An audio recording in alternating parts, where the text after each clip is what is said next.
Hello YouTube. It's a beautiful late winter day and we're here to change oil in our car. So I'm gonna make a quick video how I do it, and there are a number of ways people do it, but let's get right into it. So here's the supply you're gonna need.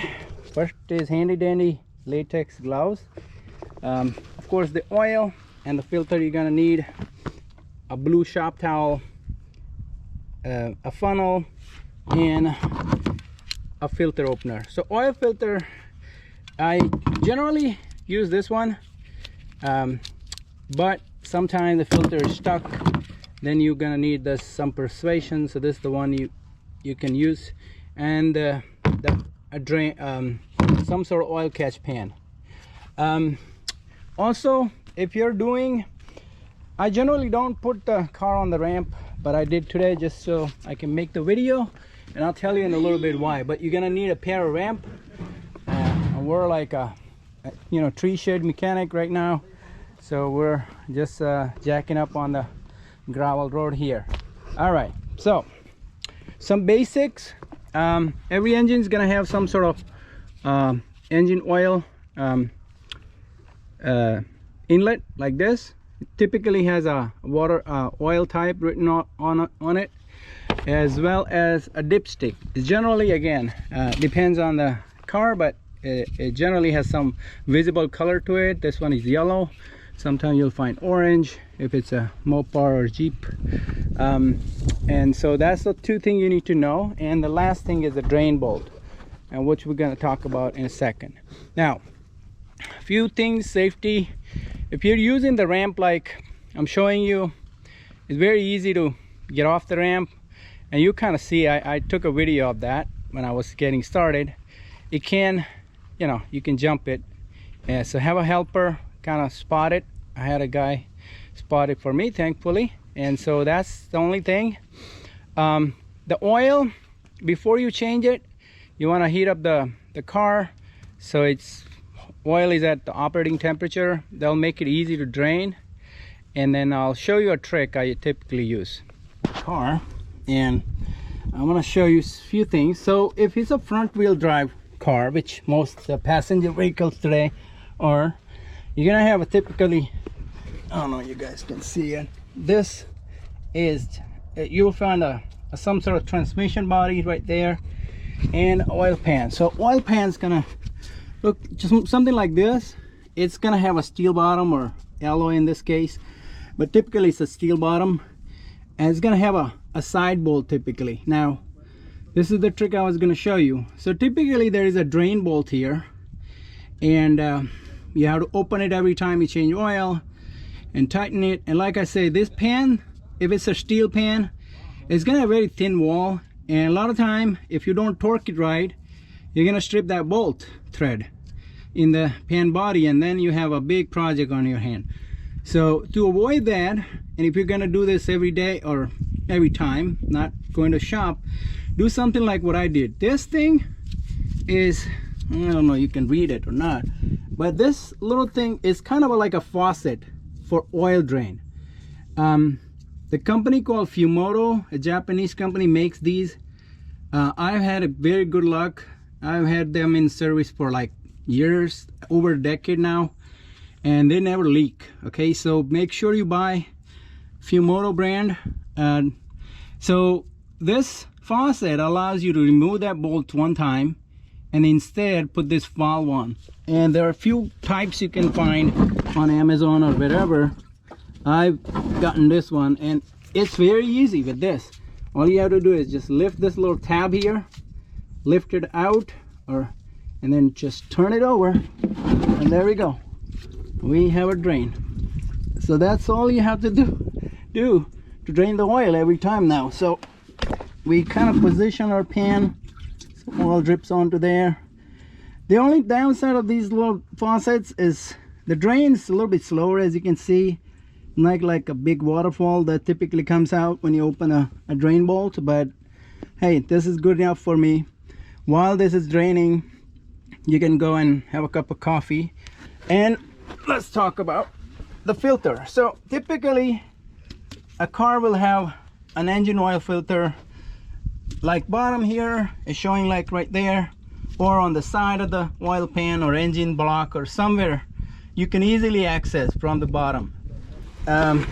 If you are working on some of the German cars, those guys have cartridge filters, and they're typically in the engine bay, right around the engine somewhere.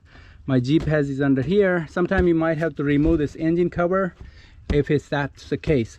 But find out based on the car manufacturer where your oil filter is, and then replace oil filter every time you change oil. All right, so now you kind of, after all oil is drained, you close the faucet and then get the new filter ready.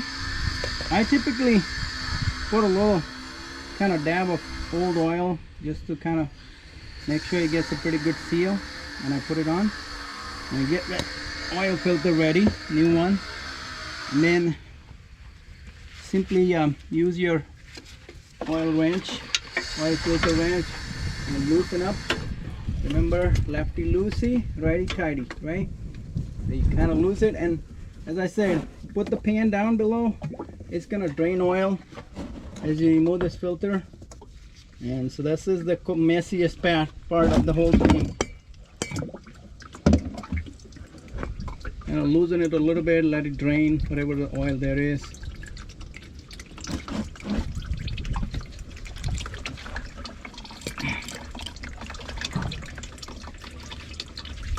No, I dropped the filter. I put the oil again, clean it.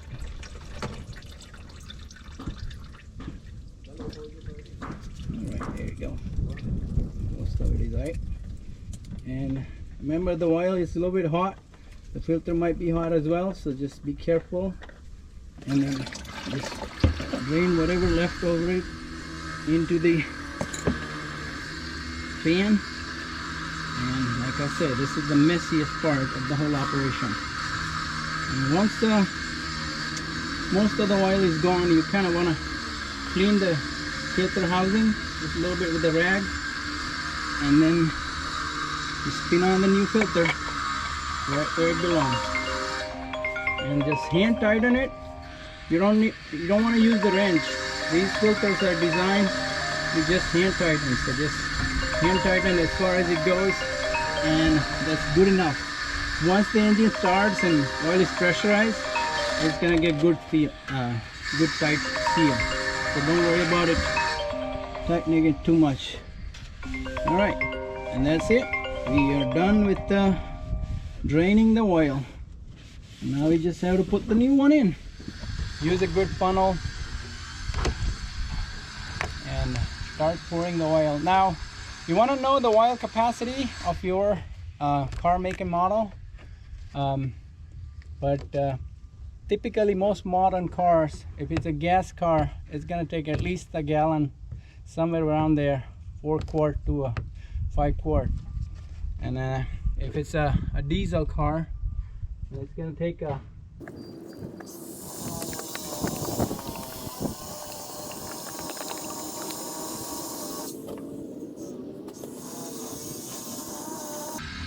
I typically put like a little less than what is capacity, and then I check in the oil dipstick first before I pour more, because you can always put more oil.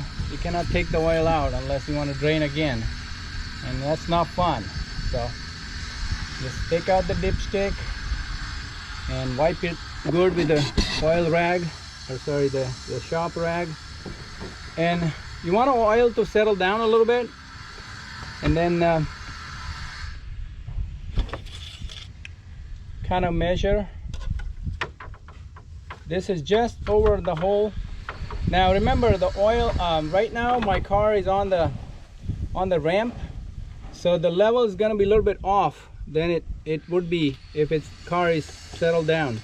And remember, the oil housing is also empty right now, so you put a little bit of oil, just enough to kind of see something on the dipstick lower end.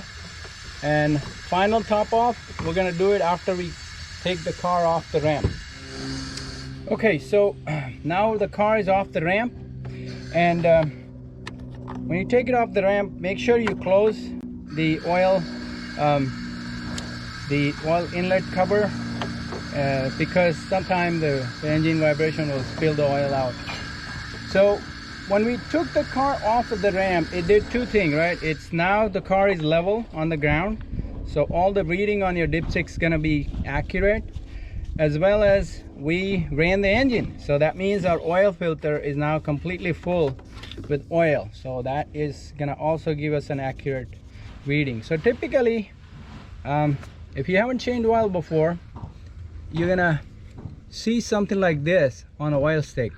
There are like a couple of holes here, and in between there's a hashed out area, and so the oil should be between those two dots for the right level. So now I'm gonna check how much oil we need to add finally to top it off. Put the oil dipstick all the way in and take it out. You can kind of see it's going to be smudged out because we just added the oil and the car was running, but you can kind of make out that right there's a little area that's not wet with the oil, so that's at least that's how far the oil is. And you can check a couple of times, you don't have to, like, you know, it's not a one-shot thing, but I wanna see exactly how much oil it is before I start adding more. All right, so that's the lower hole is completely full, so I guess we can put a little bit more. So again, I'm gonna do it with the funnel. And I know for this car, it always takes 1 full gallon, and it's gonna get me quite a ways over the a lower dot. So I just always add it, you know. If it's new car, you don't know how much oil it takes, or you forgot. That's why I'm showing you all the procedure. Because for me, it you know, I've done it a number of times, so I know how much oil it takes. All right, so let's final check after the whole gallon is in, and now you can kind of see the accurate oil level right there. If you can see, I'll try to focus the camera right there. It's right in the smack middle of that hatch area. So that's it. There it is. Your oil change is done. So I think we're gonna just call it a day. Now you put your dipstick back, close the lid, and that's all there is. It generally takes 10 to 15 minutes for me to do oil change. That's a lot less than it takes me to drive the car to garage. So that's the reason I do oil change. And you know, you save a few bucks, but most importantly, you know what oil you put in and what filter you put in. The shops, I don't trust them. I don't know what kind of oil they use, so that's mainly why I do it. Thanks for watching, and happy car fixing.